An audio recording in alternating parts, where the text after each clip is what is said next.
Hello and welcome everyone to this week's episode. This week I have another incredible jeweler joining me in the podcast, which is the wonderful Mahroz. Now, Mahroz, if you don't know about her, she is one of the core teaching team at the new Jewellers Academy Brighton studios that opened earlier this year. So Mahroz was one of the first teachers who helped me set up the school, set up a lot of the classes, and is also teaching there regularly. She also has her own professional jewelry business and does all types of jewelry making, from silversmithing, goldsmithing, stone setting. But enamelling is her real specialism. So we're going to be hearing from Mahroz today, hearing a bit about her journey into jewelry making and sharing her story. So welcome, Mahroz. It's lovely to have you on the podcast. Hello, thank you for having me. No, exciting. I'm excited to get into learning more about your story because I have heard bits, but we've not had time to properly sit down and go through it together. So we get to do that all together today, which is going to be fun. So maybe you can start off by just sharing, when did your jewelry journey start for you? Have you been making jewelry since you were a child? Did it come a bit later? Start at the beginning and talk us through. Well, I'm Iranian, or the world knows us as Persian. So gold jewelry are very important in females' life in or culturally in Iran. So my mom, she used to buy us jewelry. Well, it was our pocket money. She was keeping from my dad and saving it for us, and then she was buying our little gold jewelry, pendant, earring, rings. So yeah, by the time I reached 18, I had a fair collection of the gold jewelry. But I was artist of the family, so I started painting. Well, I was painting and drawing since I was a kid, but then it gets serious around the age of 13. And I went to art school when I was 14. I wanted to go into the jewelry when I was 18, but in Iran was very traditional, male dominant.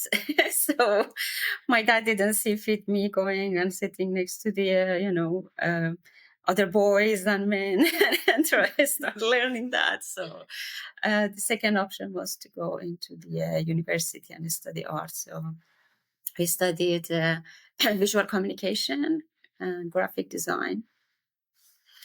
And yeah, I just accepted that wasn't the time to get into the jewelry. I did design, however, a few collection for friends that turned to jewelry by their goldsmiths. And then I moved out of Iran. I went to Canada, and there I started learning. Well, at first I was selling jewelry in a jewelry shop, and then I found this school of jewelry in Montreal, and then the journey started. Oh, amazing. And you were allowed to train in Canada because it was slightly less traditional. But I understand that kind of, protection. And I think I always thought jewelry was just probably made by women because I was like, women wear jewelry most of the time. So that just made sense to me. But when I started, a bit like you, I realized it was quite a male dominant industry. And I was like, oh, wow. That's so that was so strange to me at first. I mean, now it's a little bit different and things have moved on. But yeah, I can imagine it would have been hard to know that you want to do it, but sort of feel like, oh, I can't. Did you know that it was probably going to come later, or did you just sort of accept it at the time and think, just do the next? No, I didn't. But I think before I leave, some goldsmith they started having like little workshops, but it looked strange because they were advertising like they just asking for females to join. But that was suspicious as well. So like, my mom, she said, no, why you just inviting women? So, I just accepted that is not happening.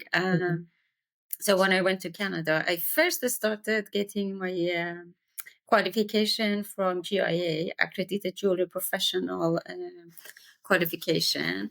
So it gave me confidence to be able to sell jewelry with a proper knowledge.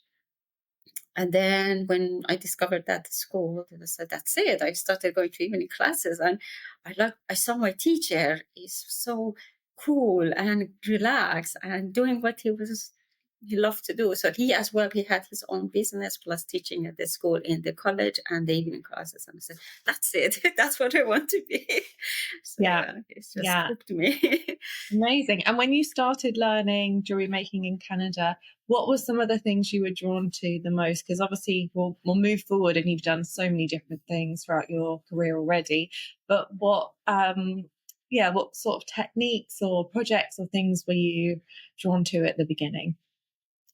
Well, they, even though it was evening class, they were treating us like we want to be a proper jeweler. So we started with like a really basic saw piercing, making rings.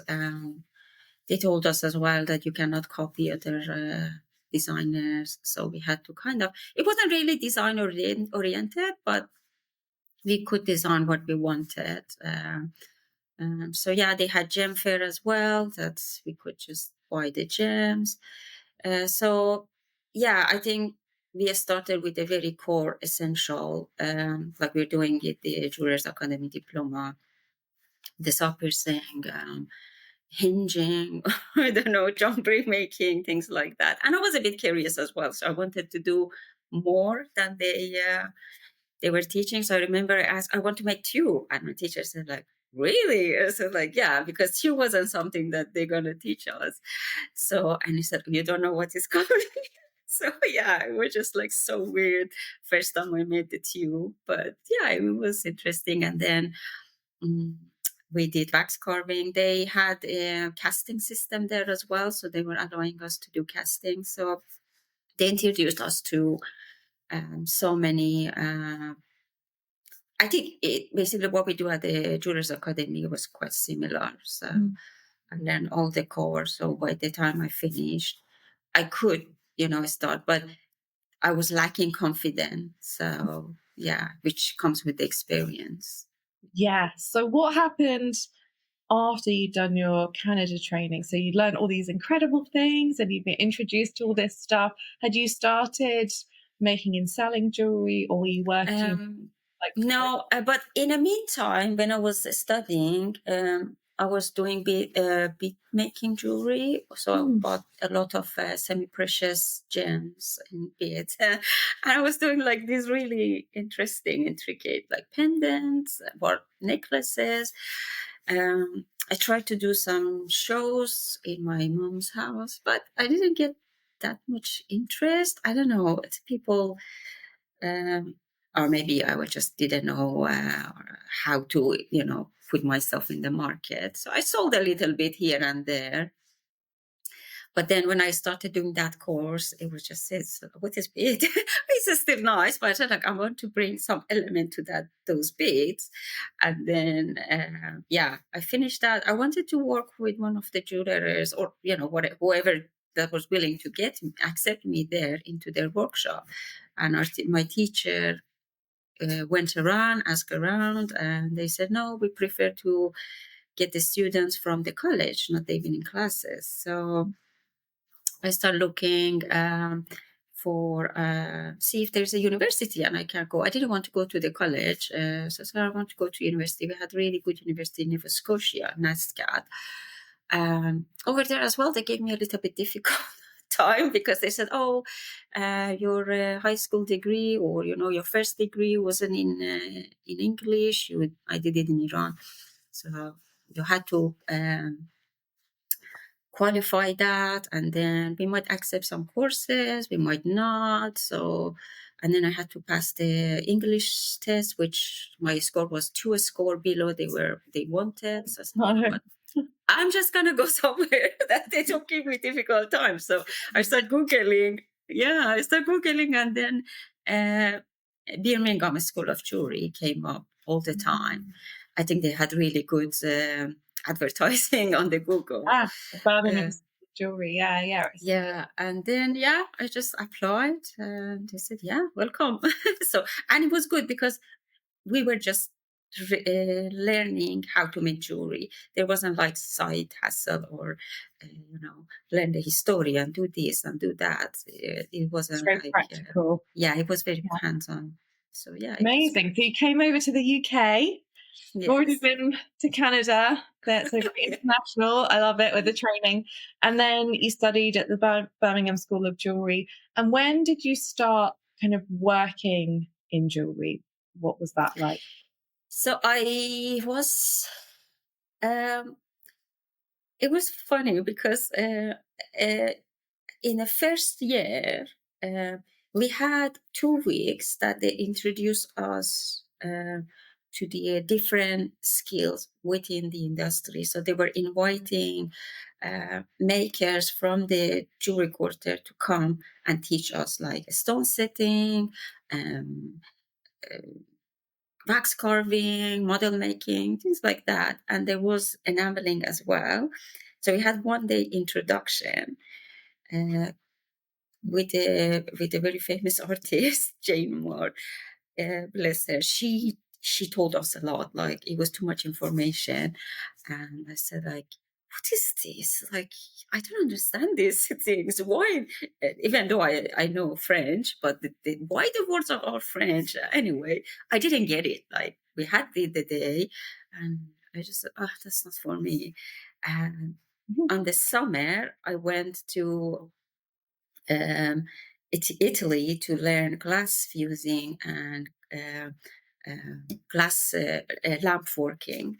It was just like 2 weeks, like a crash course. I wanted initially work with glass, like in the jewelry. So I Mm. went there. I had really fun. I learned a lot, and then I come back and I said, like, "Oh, that's a lot to set up for the studio, and we don't have what they have in Italy in Murano." So I started searching, and there wasn't similar. I could do lamp work, but we didn't have that vast collection of glass here. Mm. So that went out of the window. On the second year, um, I uh, I was going to this international gathering in Birmingham, and the host introduced me to uh, two of the attendee. They said, "Oh, they have a company in Jewelry Quarter. Let's connect you." So I said hi, and it was the son of the owner and the manager. I think she was managing she wasn't the operation manager or something like that. Mhm. And after yeah, and then it was the Charles Toy Kenning Spencer. The guy was here, and his assistant, it was Emilia. So we said hi, we exchanged number, and I think a month later, she asked me, it was summer 2016, she said, "Oh, do you want to come and do an enameling for us in summer?" And I Mhm. was just like, I said, like, I had just 1 day. I said, like, "Oh, yeah, yeah, I know, I can." so, I'd love so to I do went. that. I just need to learn how to do it, and then I'm Yeah. there. But actually, I think I don't know how you say it, like, sometimes you're born with it. So even though You felt like an it's inner confidence that you could figure it out. yeah. So I Yeah. went there. They had a full workshop because they had this big commission that they were needing more people to help them. So everyone in the factory was working in that project. So I sat down and they gave me part of it because it was like 5 pieces assembled on top of each other. The head of the workshop, she was a very experienced enameler. She said, "Oh, Mm. have you done enameling?" I said, "Yeah, a little bit." So she gave me the enamel already prepared, and then she gave me the piece and I said, "Okay, today is the test day. Do it." And I had to do torch firing, which was I never done it, but I knew how to control the fire because of the jewelry making. Mhm. So I put the things on the tray. I went there. She was watching me, and then she said, at the end of the day, they took me to the office, the manager and uh, there were two managers there for different sections. And they said, "Oh yeah, we want to hire you." And so like they were talking like for 20 minutes, and I was just looking at them, and I said like, "Oh, okay. Oh, you know what? I have still another year to go." And besides, I'm an international student, so I don't think you can just hire me like that. There is rules and regulation. And they said, "Oh, okay, so just work for us for the summer." And yeah, I did that, and then she slowly said, "Okay, so now you can wash the enamels. Now you can do that." So after a while, she just let me to do my own things, and Mm. yeah, that was the starting point, basically for me to get hooked on enameling. Because Yeah. then I saw, oh yeah, that's actually a cool technique. So yeah, or craft. Reminds me of that idea of like say yes now and then figure it Ex- out later, which I Yeah. think happens a lot in jewelry, doesn't it? Especially with commissions or when you get opportunities come up and you think, well, I don't know how to do that, but I can figure it out. And it's great that they had another enameler there and there was some training available in that space. And obviously they saw your potential. But I think the other thing that's really interesting about that part of your journey, especially for jewelers who are new to the industry and coming in, is like if they're looking to get jobs in the trade, how it works. And it's, yeah, usually some sort of introduction or meeting at an event or something. And then having like a test day, like you said. And I imagine that's quite nerve wracking. I mean, I've always just gone straight into doing my own thing, like running my own business. But I've heard of lots of stories of jewelers going to work in different, for other different jewelers, which can be a great thing to do alongside running a business as well. And they test out your skills and watch you, and it's all new equipment, isn't it? But Well, it's good because it testing it gives us a lot of information. So I've been on both sides. I did test people, and I've been tested. So basically, it gives us some information that is that person is interested. Okay, I was testing for enamelers when I was full time working in that company later on. And so I don't want to waste my time. If that person told me already has like certain level of experience and then comes and he doesn't know, okay, how the yellow enamel behave, how the red enamel. So what I didn't like that people lying, because if they say, okay, I don't have any experience, we would still take them, but we train them properly. But then they say, oh no, I'm intermediate or advanced level. Then we don't want to overburden with unnecessary information if already they know what they do. So, they can it's come and always this better stuff. to be honest, even if you have Yes. skills, because I guess one of the main things you're looking for as well is like willingness and Yeah. availability and a good attitude. It's not just about the skills because they can be learned. Yeah. So that makes Even when I went to join this company later on after my graduation, it was during the COVID, so they needed freelance makers to help them. Um, they know me for a few years, but the guy who was managing the workshop, he didn't know me. Well, he saw me on and off, but he never been like fully introduced, or I sat next to him and worked. So it took him like a few months to trust us, but he was retraining us. He was saying like, oh yeah, you're not holding your file correctly or this and that. And he was a very experienced regalia jeweler. So he joined the company when he was 16, and then he was 68 that year. So yeah, it was a good experience. I cried the first week a lot. is that because it was like intense and new, Yeah. like quite Yeah, because overwhelming? we were working on the actual piece. It wasn't a training piece or anything. So if it damaged it, it was just, hurting the company. So yeah, it was very intense. He as well was very rough. But then we became really good friends after that. So Mm. yeah. Oh, amazing. Okay, so you've done your Birmingham School of Jewelry, you've done your first job. What happened after that? When did you have other jobs first or did you start building your own jewelry business? Tell us the next Well, stage. after I graduate, to stay in UK, I had to because they changed the law, so we couldn't get the experience visa. We had to have it was a new visa that it was entrepreneur for a student. Mhm. So we had to apply through the university. There was 20 spot to get that visa. So I applied for that. I got accepted, and as part of that, we had to set up a business. So I set up my business. I don't know, some things that happened. I don't know if I call it like luck or fate. Mm. So I set up my business, and then School of Birmingham, it support a lot. At least our class or our course teachers, they were supporting the student after graduation as well. So I received this email from the our head teacher that yeah, there's opportunity to exhibit in Hong Kong trade fair, and they give you some grant to attend. So contact these people. So I sent an email, and because I was a business, they look at it and they say, okay, you are eligible to come to that, and only you have to pay for your ticket and your hotel. That's it. Because Mhm. the fair itself cost at that time was cost £5,000 to attend. Wow. So they so yeah, they gave us that.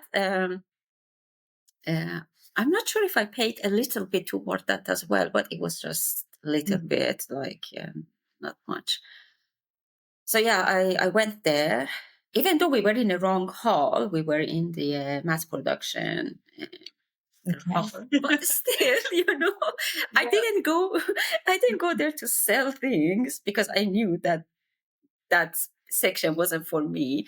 But it was good to just go and look at the other halls, other jewelry brands. There was at the same time the gem fairs, which is like really massive in Hong Kong. So in general, for me, it was just like an experience outside, like in East, because it's not somewhere you just want to go and it's okay, let's go there and then have a Yeah. have a visit. So Like a once in a lifetime opportunity, isn't it, to have your yeah, stall paid for and to be part of something, and especially when so you've recently graduated. It's yeah. exciting. And at the same time, I was working for, I was designing jewelry for this small business. He was a doctor that he wanted to branch out to jewelry, and he was producing his jewelry in China. So he had a factory in China, and I was just designing the elements for him on the CAD. So when I went there, I was doing some research for him as well because he wanted to do some male jewelry, and that company that they were producing weren't doing male jewelry only; they were focusing on females. So yeah, I was walking around talking to these suppliers, collecting a business cards. So yeah, it was really good. And then when I came back. He was a bit in a rush, even though we were telling him these things take times. But he spent a lot of money setting up the website and things like that, and he wanted to make money from the day one. He was selling, but it wasn't enough to cover the cost. So I think sadly he closed down. Mm. So yeah, after that, that job in the toy Spencer company came up, so I joined there. And at the same time, a school was sending me individual uh, contacts that they were asking for enameling. So, oh yeah, we don't know any enameler. Can you introduce us? So they knew me, and they were just sending them to me. Mm. So yeah, it's kind of like It's interesting, isn't it, just how support of other people. yeah, like having a specialism and focusing on one particular thing, even though you can do everything. Like, but to become known for that seems to have really helped because people are like, oh yeah, I know an enameler, like I can.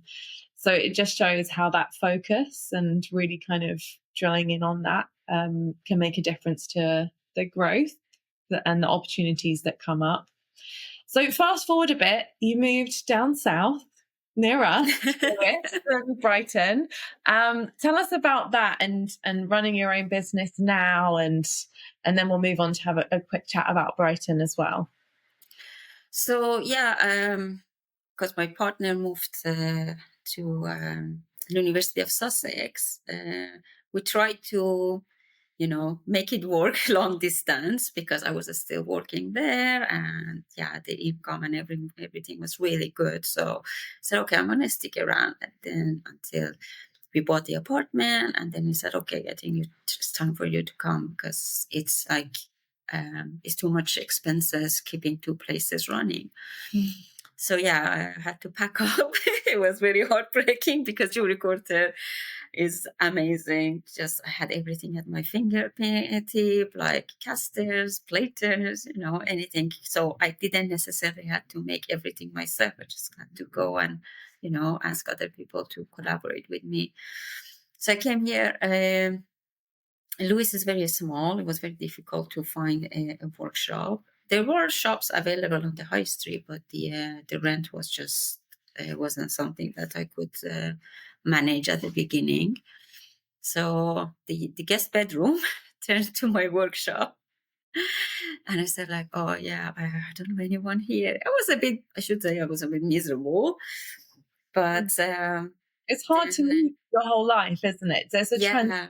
I mean, Lewis is beautiful, and yeah, obviously things are growing and flourishing now. But I can imagine to begin with, it's like I have to start again in a new place. Yes, Mm. yes, and I started many times from the beginning. So, each time I immigrated to another country, it's just like, you're starting Oh, from yeah, zero. So I said, oh yeah, just another time. So, but I was lucky because some of the businesses followed me. So they were posting work to me. So I was continuing doing that. Uh, and then, yeah, Jewellers Academy happened. Yes. So I said, oh, that's a really good opportunity because I was very isolated in the apartment. It could like happen a week that I didn't even go to the door of the apartment because I was busy just doing things. And so it will takes me out of my bubble, and then I start meeting new peoples and getting to know the area. So at least I have a motivation to make friends. So yeah, yeah, that was really good, and I think yeah, I don't know, it was a lot. Bring more luck to me. So this workshop opened up. So yeah, my spirit lifted up. So yeah. yeah, just I think if I've been lived here for many years, I don't feel that it was just like 1 year. Yeah, you're feeling a lot more settled now because we met up, didn't we? It was just as we were Mhm. starting Brighton, we met up because we didn't even have a studio then. So we met up in a Yeah. I was like, show me what you can make. And he showed me all these amazing things. And I was like, okay, great, let's do it. And then yeah, a few months later we opened up and you've been working hard, haven't you, putting all the samples together for the classes, developing all the structures and also teaching. Tell us a bit about some of the classes that you teach at Brighton now and what are some of your favorite ones that stand out for you? Um, I teach basically quite a lot. Uh, this 2 days stone setting is quite popular. So I think last month I taught almost every week plus a private one. So yeah, now I'm telling the other tutors and the Lisa studio manager that I can do that with my eyes closed. Yeah, you taught so much. But the 2-day stone setting course is our intro to stone setting, isn't it? So Mm. it's a cabochon, a flush, and a tube. So yeah, that is a very popular one. Yeah, and at the beginning, I think I didn't understand the purpose behind it because it's like yes, bezel setting is bezel setting, and then flush setting and tube setting are like different. But now, when I'm teaching, I said like I tell them why they learn bezel setting because then next day on tube setting, it helps them because they already pushed the stone in the bezel. They know that how to treat the tube setting like a bezel. So with the flush in the middle, it's just like a hybrid. The tube setting is a hybrid between the flush setting Mm. and a bezel setting. So I'll try to teach it like that. I love all of them. Like I like it because I'm not necessarily using all of this in my own making, but it pushed me to remember or to go back to my notes and yeah, just like, oh yeah, now why I'm not doing a stone setting? Like, I know it. Why I'm not doing it? I know because I didn't want the stone compete with enamel, but Mhm. now I think I can find a way to marry them so they all be friend together and then and not compete. So yeah, in or water casting. It's really beautiful technique. I love it. I've done it before, so I had like a lot of bubble collection, which I made some drawing as well, like a few years back, but I never really made it. But now I said, oh yeah, I can make it. I can make it to something. Maybe I put some stone in there, in here and there. So yeah, I like it because it pushed me to go beyond like just enameling. I've buried down into enameling quite a lot. So Yeah, which is great. It's great to specialize, but I think you're right. I love that about teaching as well, is you get to revisit all these things that you've done Mhm. before and enjoy them again and see other people enjoy them, and it keeps that breadth, I suppose, of skills. But yeah, Mahroz, you teach a lot of the more advanced classes as well, like the shaped floor settings. You're going to be teaching on the fine diploma that we're starting in September and mentoring on that one.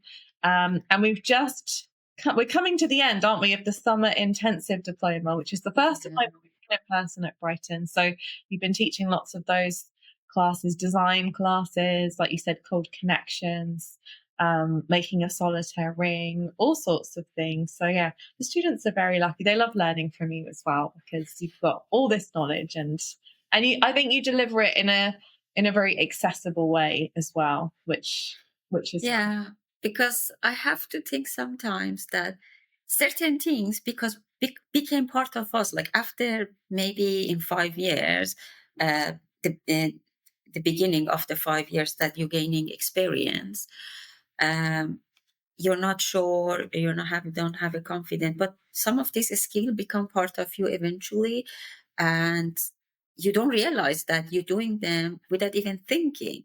So it's a challenge to think that, oh, um, some people they just like this is basically really new craft for them. Basically, I should call it craft. So they're coming from different backgrounds, so maybe they never even hold a silver or copper sheet. So it's good to think that, yeah, it takes me back to where I started, and I try to be, understanding and see it from their point of view now as well. Mm. Because sometimes it's difficult, but yeah, I love all of it. Yeah, yeah. Well, and we're super lucky to have you, and Thank you. especially all the different skills that you bring and your passion and your like interest in passing it on to others as well. And so you've achieved a lot already, and we haven't covered everything because there's never enough time. But what would you say is your most proud achievement so far in your jewelry journey? Hmm. In which sense? Like proud? Makes you feel good? Like, was it completing some of your courses? Was it getting your first job? Was it opening your business? Was it something entirely different? Like, was there a moment where you just felt like, oh, yes, I'm feeling really good about this? Well, I think it was when I was working in that company. I met a lot of what do you call it, VIP people, including Prince Edward, the youngest son. So Yeah. yeah, we were getting a lot of Royalty. royalties. So. Oh, amazing. And I enameled a lot of CVEs that is gifted to the people that they've been awarded. So yeah, they have a piece of my work with them. So although they don't know me, but yeah, Mm. that I think was my achievement that Yeah, doing that's those important incredible. jobs. Yeah. Yeah, and it's your work has become a piece of history now, hasn't it? And, Yeah. yeah, and I love thinking back as well to like where it all began with your mum. just basically wanting to get you guys jewelry, which I love Yeah. that. I feel like every mum should do that. Harder, it's maybe harder now to get gold jewelry, but Yeah. we can do what we can. As jewelers, we get to give jewelry. I think it's a bit easier for us as well. Yeah. Yeah, brilliant. Oh, well, thank you so much for coming on the podcast and for sharing a bit about your Yeah. journey. I'm sure we'll have you back on because I know that there's so much more that you have to share as well. But if people want to come and follow you and find you online, where's the best place they can do that? So my website is mahroz.com. It's my first name.com. And I have Instagram, Mahroz Hikmati, at Mahroz Hikmati. And they can come if they are local, within up to London, or maybe the whole UK if they fancy to visit Lewis, so they can find me at Needle Makers in Lewis. So yeah, I have my shop in the level 1, as they call it, but it's basement. So Yeah. yeah, it's yeah, that's my shop. So yeah, come and visit me. Brilliant. Yeah. So do make sure you give Mahroz a follow on Instagram. I'll make sure we put the link in the show notes, and also check out her website to see some of her gorgeous work. And yeah, like Mahroz said, if you're nearby or passing through, she has her own shop in Needle Makers. And also come visit us at Brighton and come do a class with Mahroz. We would absolutely love to have you. She teaches a lot on the diploma programs, but also on the day courses. So if you're not sure and you definitely want to do a class with us, you can always give us a call and we can let you know when she's in. So again, well done, Mahroz, on everything that you have achieved. Thank you for coming and sharing some of your journey with us today. And I'll see everyone next time on the podcast. Bye for now.